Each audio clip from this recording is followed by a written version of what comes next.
Welcome welcome. एक बार फिर हो जाए बात जरा पीएसएल की, व्हाई नॉट जी। पीएसएल 10 नहीं, पीएसएल एक्स।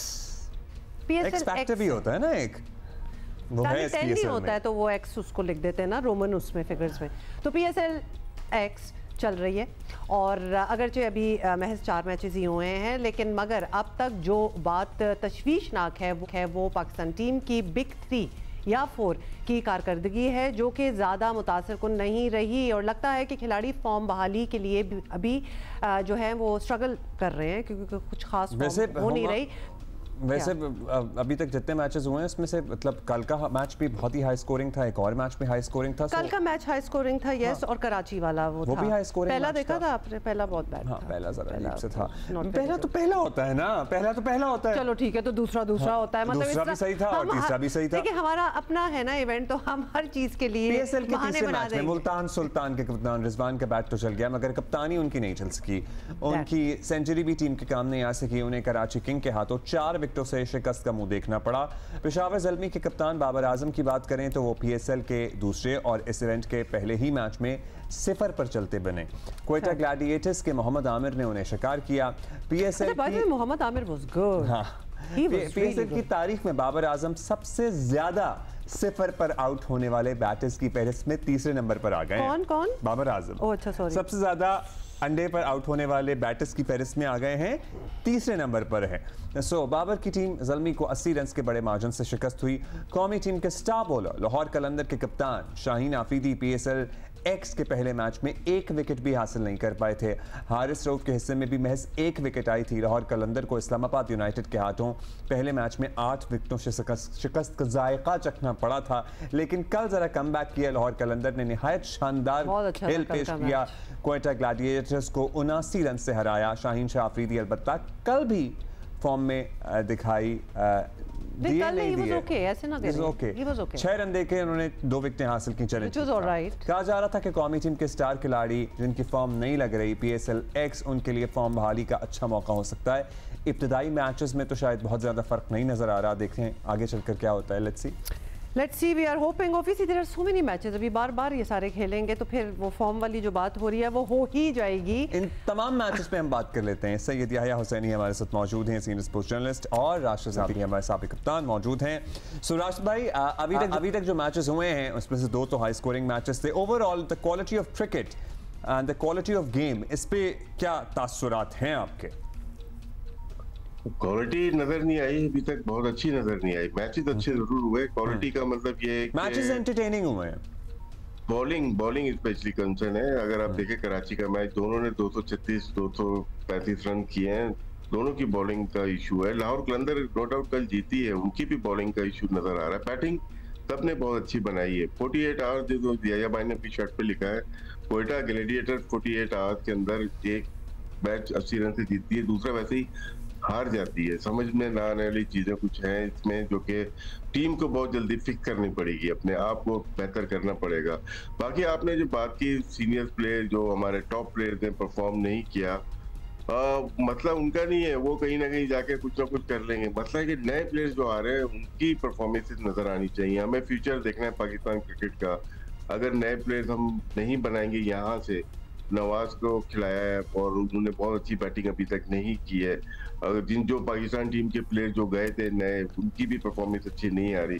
कॉर्नर्स प्लेयर की परफॉर्मेंस नजर आई है, खुशहाल बैटिंग कर रहा था या रायली बैटिंग कर रहा था या विंस बैटिंग कर रहा था। खुशदिल नजर आई इसमें, क्योंकि बहुत सारे मैचेस हुए ना, तो उसमें खुशदिल एक ऐसी बैटिंग थी जिसमें उन्होंने जॉर्डन को जो बैटिंग की थी वहां से गेम को चेंज किया था।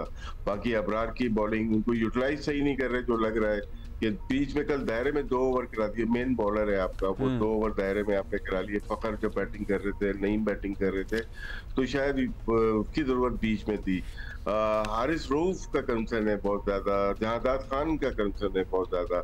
फॉरनर्स प्लेयर हल्के हल्के परफॉर्म कर रहे हैं, लेकिन हमारे टॉप प्लेयर्स अभी तक वैसे परफॉर्म नहीं कर पाए, रिजवान के अलावा, जैसा इनको करना है। जी, रिजवान ने तो सेंचुरी बनाई, लेकिन जाहिर है मैच उनकी टीम नहीं जीत सकी। याह्या, आपकी भी यही राय है कि अभी maybe we should give them some more time? हाँ, ये आप पूछ रहे थे, मतलब obviously you are inviting our guest to be critical about what's going on, लेकिन इज इट टू सून? या अभी तो 2-4 मैचेस ही हुए हैं और इट्स अ होल टूर्नामेंट।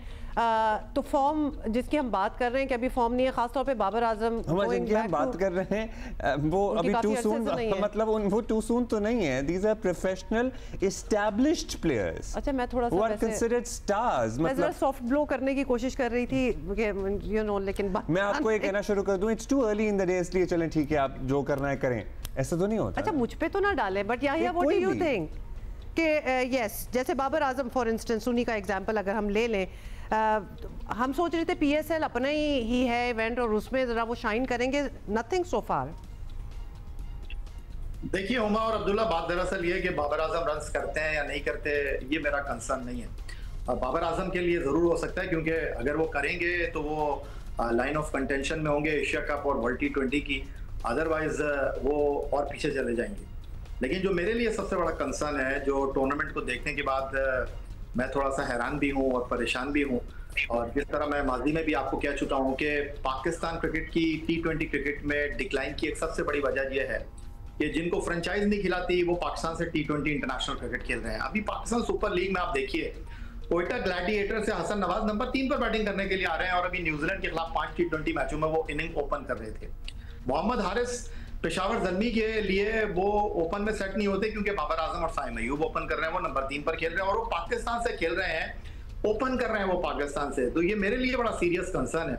और ये जो आप लोग पाकिस्तानी खिलाड़ियों की फॉर्म की बात कर रहे हैं, देखिए बात बहुत सीधी सी है, समझ आने वाली है कि आप जब तक अपने साथ संजीदा नहीं होंगे तो दूसरा भी आपके साथ संजीदा नहीं होगा।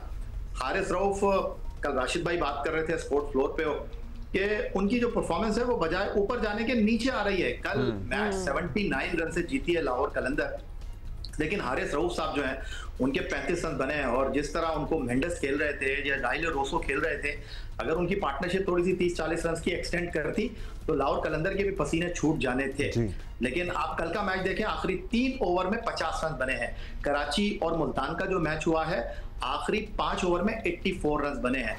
इस चीज को समझने की जरूरत है।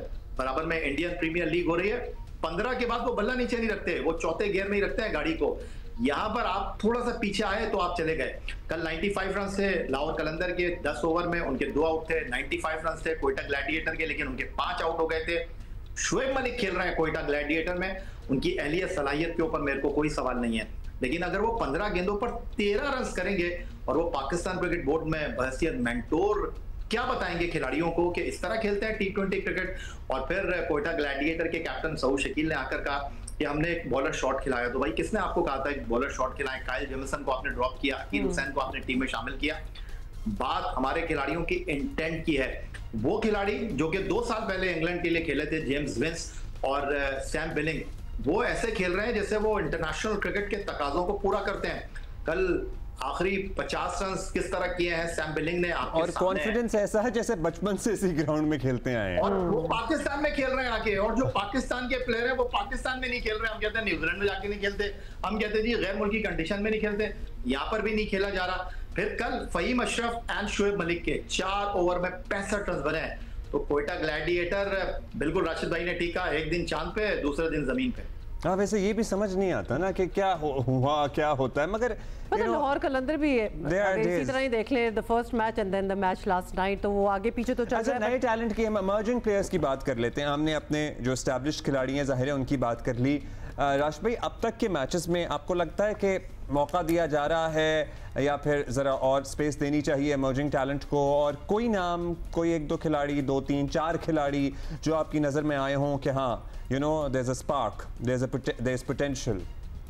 कराची किंग से बॉलिंग कर रहे थे फवाद अली नाम था शायद ना, थोड़ी सी बॉलिंग की, वो देखा वो अच्छे तगड़े बॉलर लग रहे हैं। पहली दफा देखा उनको स्क्रीन के ऊपर, वो एक टैलेंट लग रहा है जो कि 147 टच किया था उन्होंने। बाकी साद मसूद इस्लामाबाद यूनाइटेड में खेल नहीं रहे, वो एक अच्छा टैलेंट है जो कि खेलना चाहिए आगे जाके। मां सदाकत है जो कि पेशावर ज़ल्मी के हैं, लेफ्ट हैंड ओपनर हैं, वो भी एक अच्छा टैलेंट है, लेकिन इतने सारे ओपनर इनके पास ऑलरेडी मौजूद हैं।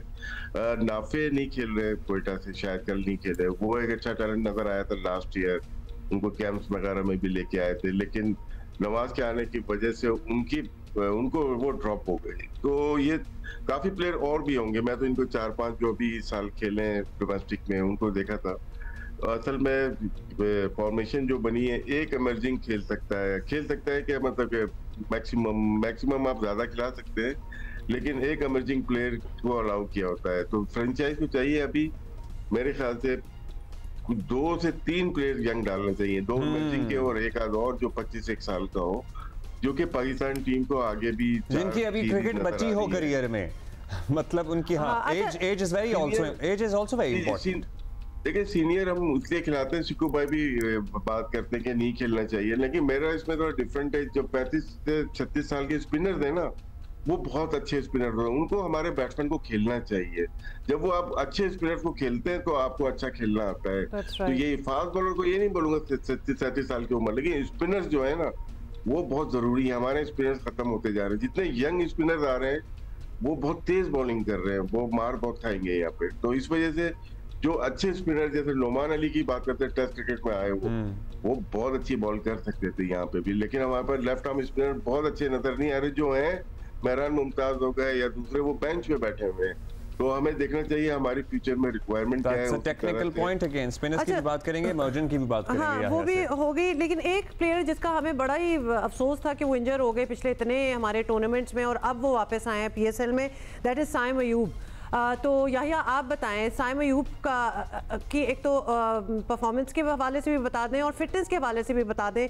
You think that he is alright, completely fit to come back, और अब उन्होंने पीएसएल ज्वाइन किया और इंशाल्लाह आगे नेशनल टीम में भी होंगे? हुमा, आज मैंने अपने शो में साइम अयूब को इनवाइट किया, कल उनको मैंने रिकॉर्ड किया है। मैं उनसे पूछ रहा था कि कोई एसओपी तो नहीं है आपके लिए, आप 100 दिन के बाद वापस आए हैं। तो हंसने लगे, कहने लगे कि यार 100 दिन आपने एक एक दिन गिना है, मुझे तो याद ही नहीं। लेकिन उन्होंने कहा कुछ नहीं, अब ऑल गुड, और मैं इंतजार कर रहा था और मैं खुश हूँ कि मेरी तरह नो लुक शॉट जो है वो सऊद शकील भी मार रहे हैं। दूसरी तरफ मैंने उनसे पूछा कि भाई आपने पीएसएल में इससे पहले पेशावर ज़ल्मी को 2 बार रिप्रेजेंट किया है, सीजन 2 में आपने जो है वहां पर 341 किए थे, एक बार 345 किए, 7 निफ सेंचुरी, 8वीं निफ सेंचुरी किए, सेंचुरी बनाने की ख्वाहिश है? उन्होंने कहा कि नहीं जी, सेंचुरी नहीं करना चाहता मैं, होना होगी हो जाएगी, मैं वो परफॉर्म करना चाहता हूं जो मेरी टीम के लिए काम आए। तो ये बड़ी अच्छी बात है। लेकिन एक प्लेयर को आप लोग मिस करेंगे और उनका नाम है मिचेल ओवन, वो पेशावर ज़ल्मी की टीम में है। बाबर आजम इनिंग ओपन कर रहे हैं साइम अयूब के साथ, लेकिन जिस तरह उन्होंने कोयटा के खिलाफ पहले मैच में बल्लेबाजी की है, मैं भी थोड़ी देर पहले राशिद भाई से बात कर रहा था, कोयटा पेशावर ज़ल्मी अगर उनको बैटिंग ऑर्डर में प्रमोट नहीं करेगी ना तो ज्यादती करेगी। वो जिस तरह आकर खेल रहे हैं, कमाल हिटिंग वो कर रहे हैं। दूसरी जो सबसे इंपॉर्टेंट चीज है, कल कलंदर जीती जरूर है, लेकिन अब अगला मैच कलंदर का कराची में है, नेशनल स्टेडियम में कराची किंग्स के साथ। तो वो बड़ा मैच हो गया है क्योंकि दोनों ही टीमों की जो फायर पावर है वो सामने आ गई है। तो अब यहाँ पर रिजवान की कप्तानी का भी बड़ा इम्तिहान है, क्योंकि डेविड वार्नर इनिंग का आगाज करने के लिए आए थे। एक तरफ से उन्होंने आकिफ को लगाया, दूसरी तरफ से वो डेविड विली को लेकर आए, और रिजवान थोड़े से ऑफ कलर लग रहे हैं। ठीक है, उन्होंने अपनी जो बैटिंग की परफॉर्मेंस है उसको उन्होंने शो किया है, लेकिन कप्तानी में वो थोड़े से हिले हुए लग रहे हैं। मुसलसल वो 6 मैच एज ए कैप्टन हार गए पाकिस्तान से। उनकी कप्तानी के लिए इंपॉर्टेंट टूर्नामेंट है, जिस तरह आप बाबर आजम के लिए बात कर रही हैं, तो इंपॉर्टेंट मैच है मुल्तान सुल्तान के एज ए कैप्टन के हवाले से। लेकिन वो किस तरह खिलाते हैं इस टूर्नामेंट में अपनी टीम को, ये सबसे ज्यादा अहमियत की हामिल बात होगी। मैं एक चीज आपको और भी बता दूं कि यहाँ पर पाकिस्तान क्रिकेट बोर्ड की सिलेक्शन कमेटी के हवाले से खबरें ये आ रही हैं कि जी पाकिस्तान क्रिकेट बोर्ड ने जिस तरह गवर्निंग बोर्ड वालों को कहा है कि जी आप 2-4 मैच देख सकते हैं, सेलेक्टर हमें नजर नहीं आ रहे। हालांकि असद शफीक कराची में रहते हैं, अजहर अली लाहौर में रहते हैं, उनको जाना चाहिए ग्राउंड में। हमारे एक सेलेक्टर जो है अलीम डार साहब, वो आपको अंपायरिंग करते हुए दिखाई देंगे। एक हमारे मेंटोर खेल रहे हैं, एक हमारे मेंटोर कमेंट्री कर रहे हैं। तो इन चीजों को भी देखने की शिद्दत के साथ, संजीदगी के साथ बहुत जरूरत है। हाँ, सेलेक्टर्स को तो सर्टेनली ग्राउंड में मौजूद होना चाहिए। मतलब है दिस इज द टाइम कि उनकी नजरें हो और they should be there to pick. वो हमें कमेंट नहीं मिला। द न्यू इमर्जिंग प्लेयर्स, नए टैलेंट में से, नए लड़कों में से कौन सा आपको लगता है जिसको अब शामिल करना चाहिए? कोई किसी ऐसे पे जिस पे आपने निगाह रखी हुई हो पहले से? अब्दुल्ला नए प्लेयर हैं, लेकिन खेलेंगे कहाँ पर वो मुझे बताइए आप। जिस तरह भी राशिद भाई ने सुफियान जो है मेहरान मुमताज की बात की, वो बेंच पे बैठे हुए हैं। सुफियान मुकीम उनको पहले ओवर में वेलकम किया 3 छक्कों के साथ कोयटा ग्लैडिएटर ने। आकिफ जावेद आए हैं। हम पूरा बोझ जो है वो डाल देते हैं अपने नए खिलाड़ियों के ऊपर। ख्वाजा नाफी की बात की राशिद लतीफ साहब ने, वो 2 मैच नहीं खेले, पहला मैच भी नहीं खेले थे राशिद लतीफ साहब, और यहाँ पर हम बात कर रहे हैं वसीम जूनियर की, वो पाकिस्तान से खेल रहे हैं, पीएसएल में बाहर बैठे हुए हैं। वो प्लेयर जो कि रिटायर हो चुके हैं, वो प्लेयर जो कि अब पाकिस्तान से नहीं खेलते, वो फ्रेंचाइजी की फर्स्ट चॉइस हैं, वो नौजवान खिलाड़ियों के ऊपर इन्वेस्ट नहीं कर रहे। तो यही तो मसला है ना, तो फिर हमारे पास नया कहाँ से आएगा टैलेंट? अगर हमारे पास मतलब तजर्बाकार, पहले कुछ और लफ्ज आ रहा था, मगर ठीक ठाक तजर्बाकार प्लेयर ही ज्यादा ग्राउंड में नजर इसमें आखिरी बात, ये पाकिस्तान टीम है ना, उसमें जो कह सकते हैं फ्रेंचाइज का अमल दखल बहुत है, लेकिन फ्रेंचाइज की क्रिकेट में किसी और का अमल दखल है। फ्रेंचाइज की क्रिकेट में किसी और का, ओके, अब इस पे हम रोशनी डालेंगे। We need detail on that. ठीक है, इसको डिसाइफर करेंगे। ये आपने टीजर जो दिया लास्ट में, आप सुनना चाहते हैं? जी जी, जल्दी से आपके, मुझे पता, बड़ी इंटरेस्टिंग चीज शेयर करने लगा। जी जी, और वो ये है कि पाकिस्तान क्रिकेट बोर्ड के चीफ ऑपरेटिंग ऑफिसर हैं सुमैर साहब। सुमैर यही नाम है, राशिद लतीफ साहब उनका? सुमैर, जी यही नाम है। वो उनके अंडर में आते हैं सलमान नसीर, जो कि सीईओ है पीएसएल के। वो पीएसएल के सीईओ हैं, और पीएसएल में जो है वो डायरेक्टर टूर्नामेंट जो है वो पाकिस्तान क्रिकेट बोर्ड के चीफ ऑपरेटिंग ऑफिसर हैं। अंदाजा कीजिए आप। थोड़ी सी मैं कंफ्यूज हो गई हूँ, लेकिन अब मतलब आपका है कि पीसीबी में उनका ओहदा कुछ और है। और देखिए, सलमान नसीर साहब पीएसएल के सीईओ, ठीक है, वो तो उनका बहुत जिक्र होता है हमारे शो पे भी, राना आतिफ भी करते हैं और भी बहुत लोग करते हैं। सुमैर साहब is the COO of PCB, और साथ में वो अंडर में काम कर रहे हैं सलमान नसीर साहब के पीएसएल में। Got it, okay, alright, interesting. Yeah thank you for being with us, and Rashid भाई, थैंक यू।